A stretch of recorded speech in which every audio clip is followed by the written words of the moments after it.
stunning looks than swift.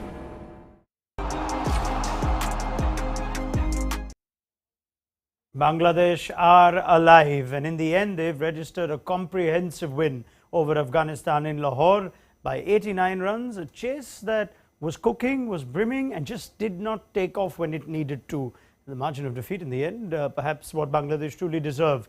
They decided to bat first after winning the toss, did Shakib Al Hasan, hundreds from Mehdi Hasan Miraz at the top of the order, and Najmul Hussain Shanto with his fine run of form continues, and in response there were contributions. There was Ibrahim Zadran with a half century, so too the captain Ashmatullah Shahidi, but between Taskin and Shariful, the opening bowlers, most of the damage was done. Rashid Khan gave us a little entertainment towards the end, but just ran out of any real support. 89-run win, that keeps Group B and this tournament well and truly alive and open. We look back at that game on Maruti Suzuki Arena presents ESPN Cricket for Matchday, powered by JBL. Wasim Jaffer with me. How do you sum up that chase, Wasim? Because it looked like they were in the game and just waiting to explode, and it just went horribly wrong at the end. What happened in that chase? Well, I think obviously they lost Gurbaz, the guy who probably they wanted the most to fire in the chase. He got out cheaply, and then Ibrahim Zadran and Hashmatullah Shahidi, the captain, kind of took a lot more time. I think Ibrahim Zadran played really well. That catch from Mushfiq actually changed momentum because he was looking good. When you're chasing 334, you need one of your guy to get 120 or 130 and the other guys to chip in. But that catch actually changed the momentum. And Hashmatullah Shahidi, he'll be disappointed with his knock. I thought he was little bit not so proactive in his approach, and then as soon as he got his 50, he got out, and then the asking rate kept climbing up, and I thought the innings didn't get the momentum they wanted. You got to give credit to Afghanistan though, how they paced, Bangladesh, Yes. How they bowled. The fast bowlers bowled the length, the back of a length. There wasn't much in the wicket, there wasn't much for the spinners, but the bowlers, fast bowlers, Shariful with the new ball, and then Taskin came back and took some crucial wickets. They bowled really hard lengths, made difficult, didn't give them much width, and I thought they were spot on with their lengths. Yeah, I think let's talk about Shariful Islam and Taskin too, starting with Shariful because he did the damage early on, and it was nice to see them find ways to get wickets. Conditions were not helpful in any way. This was still a very good batting surface. It was. Obviously in the second half you would expect the conditions to be a lot better than first, but the asking rate obviously was a concern. 334 is a tough ask. But I thought the bowlers bowled that good length. I mean, Shariful got the ball to swing. He got the big wicket, missed the first one, didn't took the review, but then he got lucky with the second review. That was a big wicket, getting Gurbaz. And I thought he bowled really well. Shariful with the new ball and Taskin with the second spell, I thought was spot on. Hassan Mahmood did bowl well as well. He was though a little bit expensive, but I thought their bowlers were completely different from what Afghanistan bowlers were. Yeah. Ever seen a hit wicket that goes for 6 just towards the end? Yeah. I know, tricky one because he did play well against Pakistan, got a quick 560. Mujib can bat. Mujib can bat. Yeah, I mean, you needed somebody like that to give support to Rashid. Those guys can turn things around. But yeah, he gone too deep into his crease, too much movement. So yeah, unfortunate for him. Yeah, I wonder if you can give that 6 hand out like how we do in our level of cricket, but no, it doesn't quite happen. Rashid Khan batting at 9. We've seen this man hit 10 sixes and keep almost a dead game alive in the IPL, and somehow, with due respect to Kareem Jannat, Gulbadin Naib, maybe even Nabi, I can't quite understand it. Can you? I know, and I mean, probably Rashid Khan best suited to bat at probably number 7, not number 9. And especially when you're chasing 334, you need a guy like Rashid to come in and play a lot more balls than what he did today. And when he gets going, he can turn things around. We've seen quite a few times. He's quite capable batsman. So yeah, a lot of things that Hashmatullah Shahidi will probably think about what he did today with the bowling changes and all that, and the batting order changes as well. So yeah, a lot to think for them. Yeah, I think it's an off day for Shahidi and for Afghanistan, but Bangladesh still very much alive. So let's just look at an overall takeaway for them from this game. This is such an improvement from the last game, almost a perfect game for them? I think so, especially in a crunch game. We talked, sometimes they don't turn up for a must-win games, but today was different. They won the toss, batted and batted beautifully.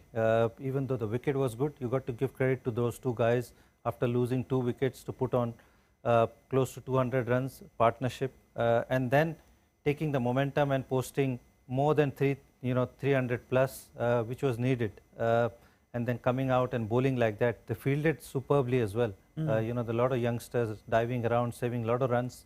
So yeah, kind of a complete game for them. Yeah, and as it turns out, the margin of victory being 89 gives them a nice positive net run rate to Afghanistan at minus 1.780. So not only must they beat Sri Lanka, but it could become also a net run rate that keeps them going. So I guess if you wanted a victory, you also wanted a big one. Close game and you leave yourself vulnerable. They've taken pretty much everything they needed to do. Anything that they need to still work on or polish on? That number 3 position was a funny one today, given Tawhid Hridoy has done so well in the middle order.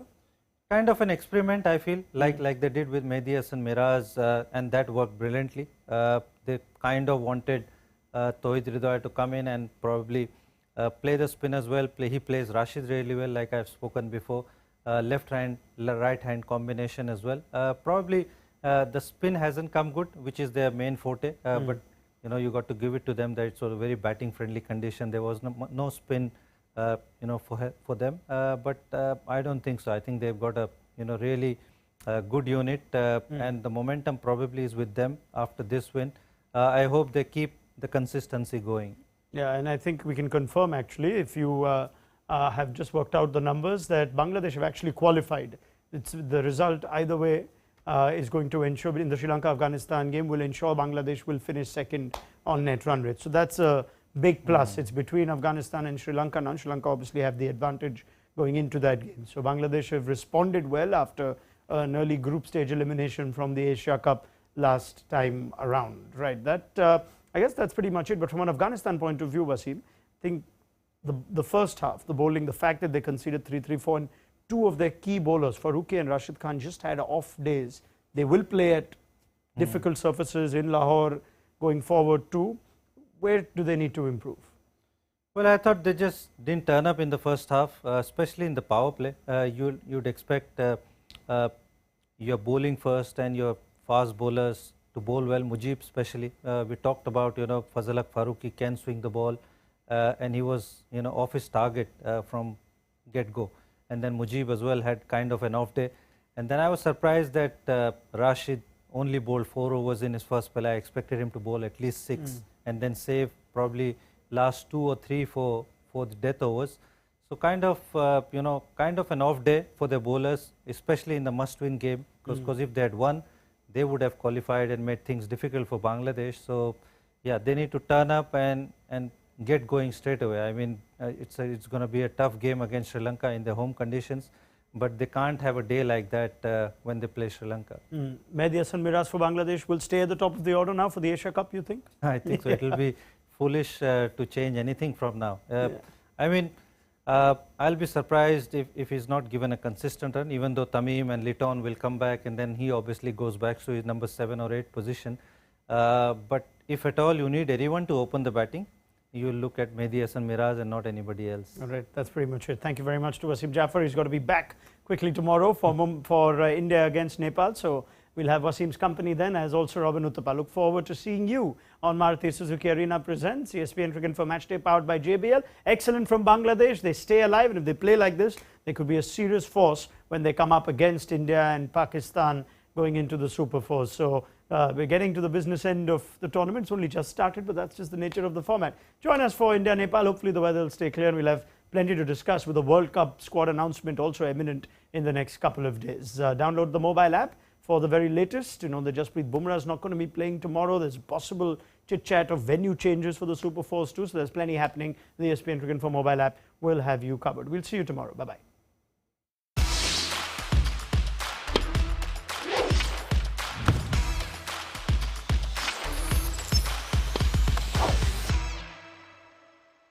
Stunning looks, then swift. Make sure you download the ESPN Cricket Info app to stay updated with the very latest from the world of cricket.